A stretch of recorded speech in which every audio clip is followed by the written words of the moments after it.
Assalamualaikum warahmatullahi wabarakatuh. Hello, how are you today? Bagaimana kabarnya hari ini?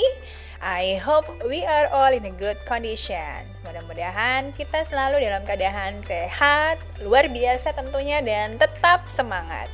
Oke, meet me again. Bertemu lagi bersama Miss Nita di sini. Oke, meet me with Miss Nita.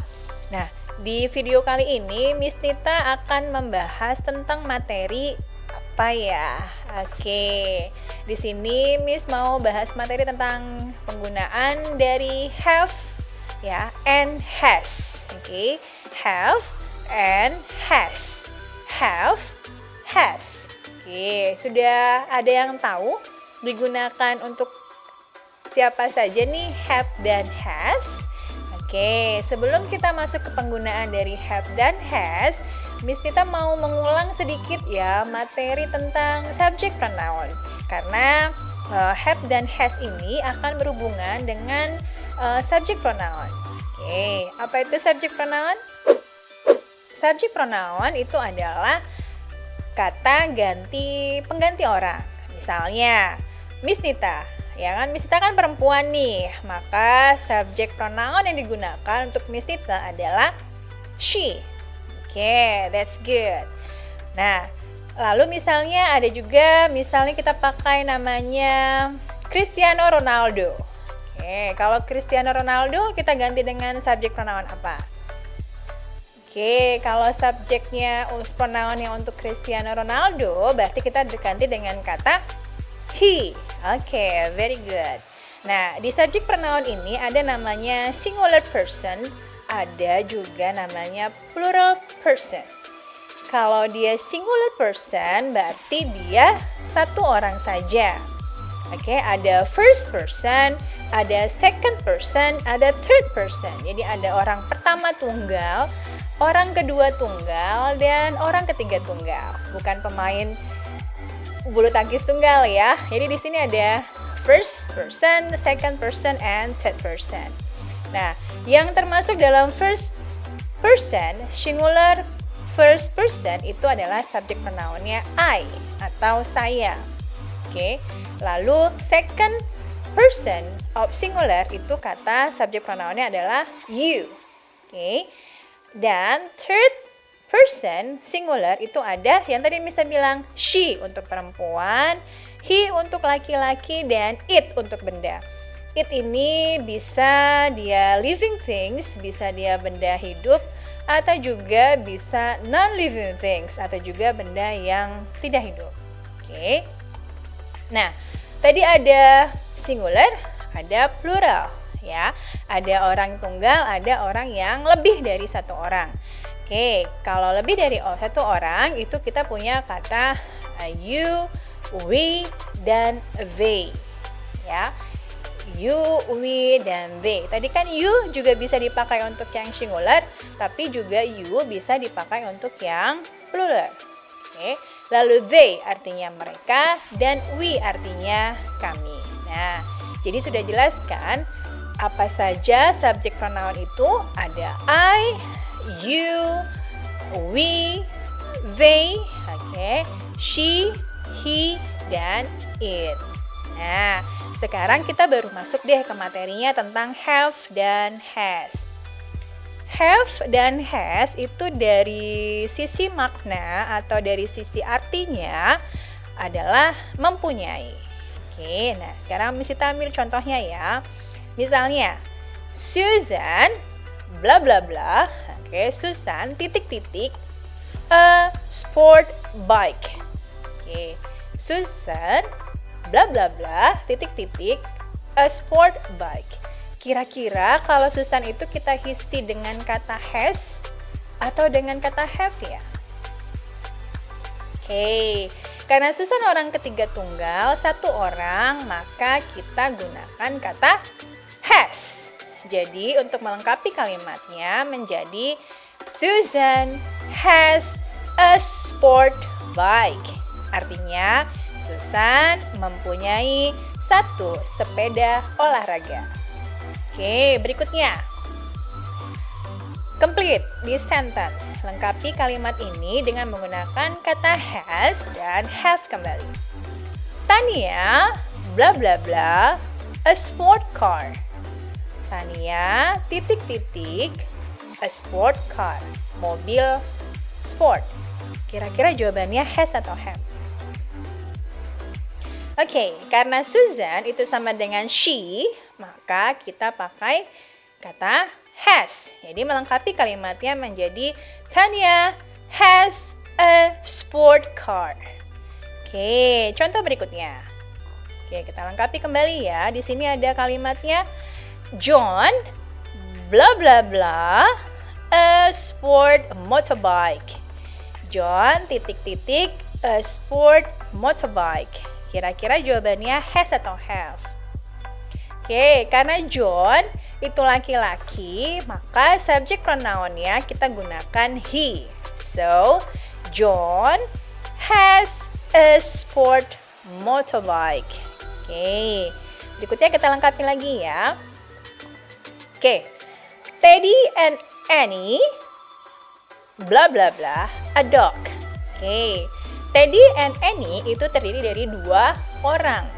Kalau dia 2 orang, berarti dia namanya plural, ya kan? Lebih dari 1 orang. Nah, Teddy dan Annie itu bisa kita ganti subject pronounnya menjadi kata they.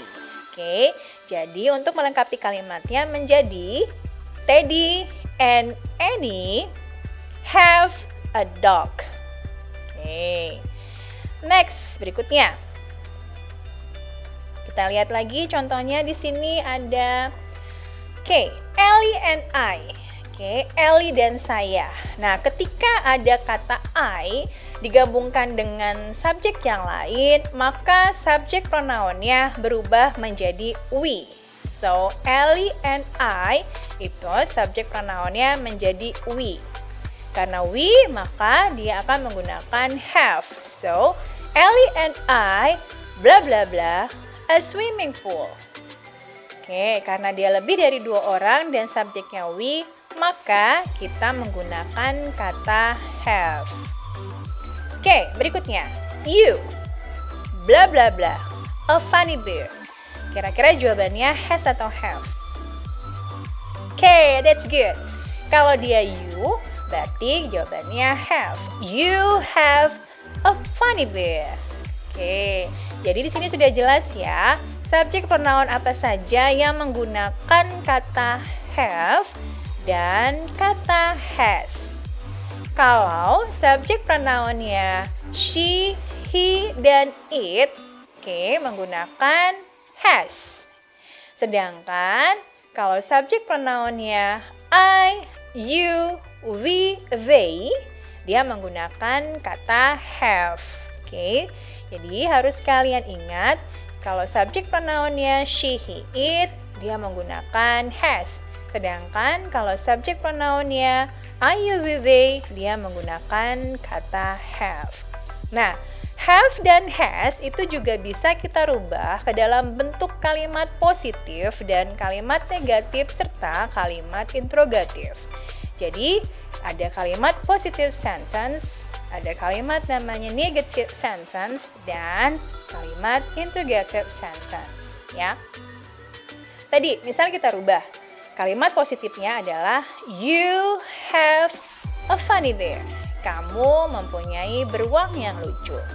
Kalau kita ingin merubah menjadi kalimat negatif, maka kita gunakan kata bantu namanya auxiliary verb, yaitu kata do. Kalau subjeknya I, you, we, they, kita menggunakan kata bantunya do. Sedangkan she, he, it, kita menggunakan kata bantunya does. Nah, di sini kita mau merubah kalimatnya menjadi kalimat negatif dan kalimat pertanyaan. Tadi, you have a funny bear. Kamu memiliki beruang yang lucu. Ketika kita merubah menjadi kalimat negatif, maka menjadi you do not have a funny bear. You do not have a funny bear. Do not bisa kita singkat menjadi don't. So, the negative sentence becomes you don't have a funny bear. Now, sekarang kita rubah kalimatnya menjadi kalimat pertanyaan. Untuk kalimat pertanyaan, do-nya kalian pindahkan ke depan menjadi do you have a funny bear? Apakah kamu mempunyai beruang yang lucu? Oke, ketika pertanyaan menggunakan kata bantu do, maka jawabannya yes or no. Oke, yes, I do, atau no, I don't. Oke, sampai di sana paham? Nah, sekarang kita lihat yang subjeknya she. Oke, misalnya, contohnya, Jennifer, Jennifer has a CD player. Jennifer has a CD player. So, it becomes Jennifer does not have a CD player. Nah, di sana has-nya berubah menjadi have. Jadi Jennifer does not have a CD player. Kita singkat menjadi Jennifer doesn't have a CD player. Itu untuk kalimat negatifnya. Untuk kalimat pertanyaannya, letakkan does-nya ke depan menjadi does Jennifer have a CD player? Apakah Jennifer mempunyai CD player? Nah, karena dia menggunakan kata does, maka kembali menjadi jawabannya yes or no questions. Bisa jawabannya yes, she does, atau no, she doesn't. Sampai di sana paham ya bagaimana menggunakan kata have dan kata has serta subjek pronoun yang menggunakan masing-masing kata tersebut. Oke, demikian video dari Miss Nita. Mudah-mudahan bisa membantu kalian belajar bagaimana menggunakan have dan has. See you on the next coming video. Bye-bye.